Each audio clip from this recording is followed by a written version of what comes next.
did often have that kind of icy, cool demeanor as a leading man. There aren't many people who've played Batman. He was one of them. It might not be the best Batman movie, but he was chosen as a Batman. Actually, I thought he was relatively good as Batman. Really immersed himself in that role. That was a huge film. There were lots of other actors at that time trying to get that role. It was a really big deal to play Jim Morrison in that movie with Oliver Stone directing. There are things in there that you sort of forget he did, and there are things in there that seem so long ago, and you think, wow, Val Kilmer was doing leading roles that long ago.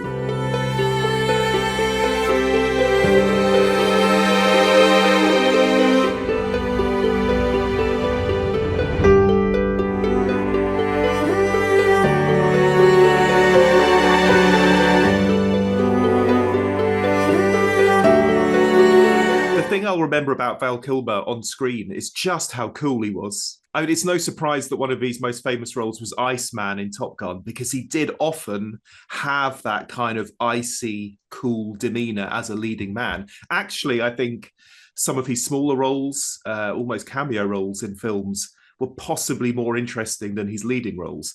But he certainly always seemed very suave, very cool. The kind of guy you think, yeah, I'd love to be like that. Top Gun is still a huge thing now, obviously because of the sequel as well. It's even more fresh in our memories. But there aren't many people who've played Batman. He was one of them. It might not be the best Batman movie, but he was chosen as a Batman. Actually, I thought he was relatively good as Batman.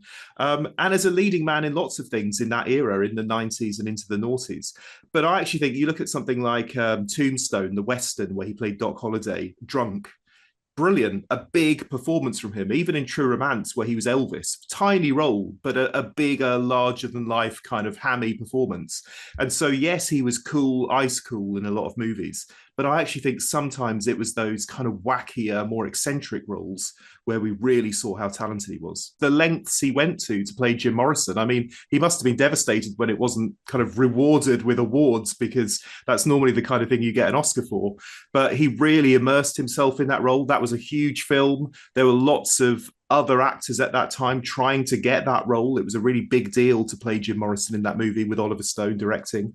So that is still a film that's talked about today when we discuss the greatest musical biopics. The Doors is often up there in the top 10 because I think it really captured the spirit of Jim Morrison. I think he knew that he was outspoken, which I suppose is something. There's lots of outspoken people who don't realize that. And that probably dampened his career a little bit. If you consider just how big a name he was in the 80s and 90s and getting, the Batman role, leading man in The Saint, things like that. Not all of these huge successes, but even so, he was getting the leading man roles. And then what happened to his career, it does suggest that actually, he got a bit of a reputation.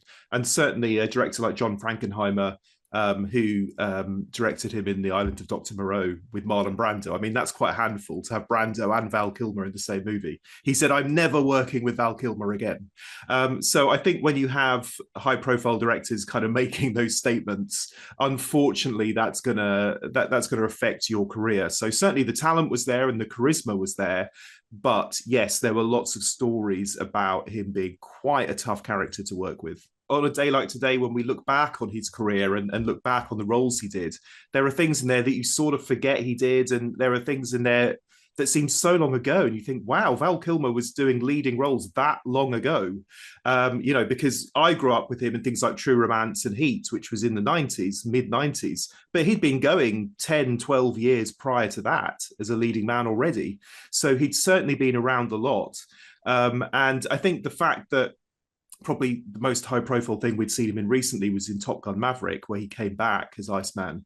The fact that he was brought back for that, even though he couldn't speak anymore, shows just how much affection there was for him as an actor and as a character as well. Iceman's such a legendary character. So yes, there had been highs and lows, there had been rumors and stories and problems, but at the same time, he was seen as an integral part of the Top Gun legacy.